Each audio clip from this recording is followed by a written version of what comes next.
Joined by head coach Chris Rusiewicz of the Guilford College Quakers football team. They were picked number 3 in this year's ODAC preseason poll. Coach, talk to us a little bit about your team coming into this season, pretty much a state of the union of the Quakers. Well, I think first and most importantly, we're pretty excited about where we are. I think we finished the season very strong. We talked about it with the coaches and the players to finish out the season the way we did with Emery and Henry to come back. Went into a great offseason. Our kids were excited. They realized that anything can happen. Meaning it doesn't matter what the situation is going to be. We're a never quit team. We saw that all year, with them in the weight room. We saw it all year with the practices. We saw it all year throughout the summer. Guys on campus working hard, taking summer classes, doing those types of things. So I think our guys are very excited. I think we're starting to get some recognition. I think people are starting to realize that we can compete at a national level. I think people are excited about that, even with just the preseason recognition that we're getting right now, which is exciting to all of our players. When we take a look at it, I'm going to start on the defensive side, but you've got 7 overall all ODAC players back this season, 8 winners with your punter and kicker Tyler Hunt. He got on both sides. He was a second-team kicker, first-team punter. But let's start on the defensive side where you've got several guys back, a lot of starters back, and maybe an injured player or two that you lost in the middle of the season coming back this year. So that unit's going to be pretty deep. And start off with Satir Stevenson. He's a preseason All-American this year at the cornerback position. Talk a little bit about him and what you see out of your defense this year. Well, I'll start with Satir. Satir was a 4-year starter, will be a 4-year starter for us. He's played in all 30 football games for us. He probably sat out maybe 3 plays in his entire career. He's a leader. He's a hard worker. His aspirations are to get to the playoffs and do something. His goals are to be the best of the best from an individual to a team. And our players feed off of him. And I think that's a great player to have in your program. With that said, our entire secondary is coming back, minus our strong safety position, where we had a 3-year starter. Actually, Alex Smith's coming back on staff this year to help us coach up that position. We have about 6 guys that we think are going to compete for that job, including some transfers and freshmen, which we are really excited about what we're going to do there. But with, you mentioned a couple other guys. Hunter English was an all-conference last year, missing 5 games with a broken hand, but he was all-conference as a freshman and a sophomore. So, he's coming back and will solidify the weak side safety position. And then you add in our 2 corners. Jamario Gooch was our defensive MVP last year and, led our team basically in pass defense in terms of, completion percentage against. And then you had Carl Roberts, who was a true freshman who went through his bumps and bruises. But I think with him returning now, we pretty much look at 4 of our 5 guys who have a lot of game experience. Obviously the team, Hampton City, who's at the top of the league, likes to throw the ball a lot. It's really nice to be able to have those guys back to see how we can do against them again and the rest of the league for that matter. I think what some of the questions being then is you've got a full umbrella back there in your secondary. What's going to happen up front this year? Well, the good news is we have 3 of our 4 defensive linemen back, but we've also moved 2 offensive linemen in the spring over to the defensive line that are over 300 pounds. And one of the things we had to evaluate was our run defense. That's something, if you want to win championships and you want to make a dent into the postseason, you have to be a good run defense. And one of the things we lacked was just raw size. And I think now coming out of spring, we're averaging closer to about 270, 280 up front on our defensive line, which last year we were averaging around 240. So just that beef alone is going to really be an impact on our run defense. The question mark right now for us is at linebacker. We're very young. We have 1 guy coming back as a returning starter, and that's Daquan Rasco, who will be a junior.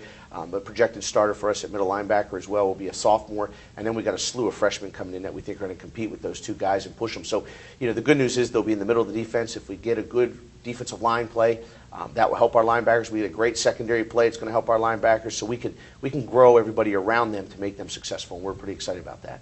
Part of the reason why you're getting some preseason pub is not only do you have a strong defense coming back, but you got some guys coming back on offense that are top tier as well. And I'm going to start off with the quarterback position because it's a hot topic across the conference. If you look across the league, 3 or 4 schools have quarterback that they need to replace, either through graduation or changing a system or something like that. You don't have that problem right now. You got Matt Pulaski back there, who not only was, I believe, the second-team quarterback in the league, but also he only threw 3 interceptions and 308 passing attempts. We've seen it before that a lot of passing attempts, a lot of interceptions that come through, or they don't throw so many passes and have few interceptions. Those numbers go together, at least at what we've had in the league and at the Division III level in general. But to have somebody throw the ball 300 times and only give it away 3 times like that, that's something pretty outstanding for this league. Talk a little bit about him and what you think of those numbers and the efficiency that helps your offense just run a little bit better. Well, I think Matt will be the first to tell you, a lot of it has to do with our front and our protection, and giving him the time to get rid of the ball.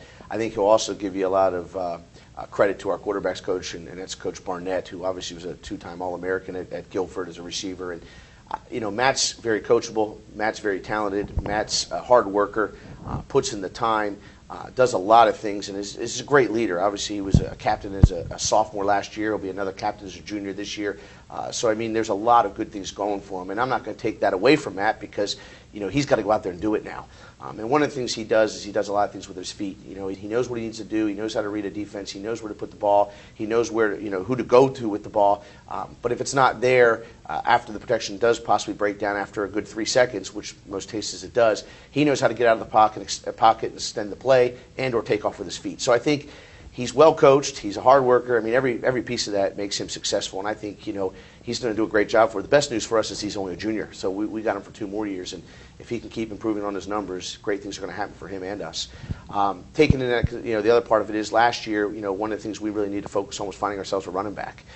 And Josh Scow, who came in as a sophomore last year and had 1,000 yards for us and did a great job. And again, giving credit to our offensive line. I mean, my first year there, we averaged 230 pounds across the front. Last year, we averaged about 275. This year, we're looking closer to 290, 295 after another year in the weight room. So I think with that, it's helping him, but it also helps that he knows how to break tackles and make people miss. So I think, taking that into consideration with a 1,000-yard back, you got a very productive passer. And then you add in there, Adam Smith, another first-team all-conference player who's got the speed, the ability. Obviously was a quarterback in high school, made the transition. I mean, he's a 2-time all-conference player, come back for a junior year. We got some other young guys and some other guys that came out of injuries last year, and Chad Christopher and Austin Thompson, who were beat up and injured last year in the beginning of the season before conference play. They're coming back as possession receivers. We have a young man by the name of C.J. Hobbs, who's 6'2", who we think, and we actually got a transfer in who's 6'5". With those, with that type of size coming out of Pennsylvania, and he's 220 pounds, and he was a hurdler, a medalist in Pennsylvania. So you take all that into consideration. We're adding some weapons to our program to extend our passing game, but also open up a run game, and we should be more productive this year, and we're hoping for it. Let's take a look at things from a little bit of a national scale, but internally from a conference view as well. Last season, you had a Hampton-Sydney squad that hosted a playoff game, won that game, then went out west and took the then number 2 team in the country to the brink, leading at halftime and ended up falling in the second half. But then you bring that back in conference, and everybody in the league, we've said it for years, beats each other up, and you lose this game, you win this game afterwards, and that team beat that other squad, so you can see how it's happening. But now, maybe the talent level is elevated a little bit to those teams that were beating each other. You've gone from mediocre to everybody being a little bit above average.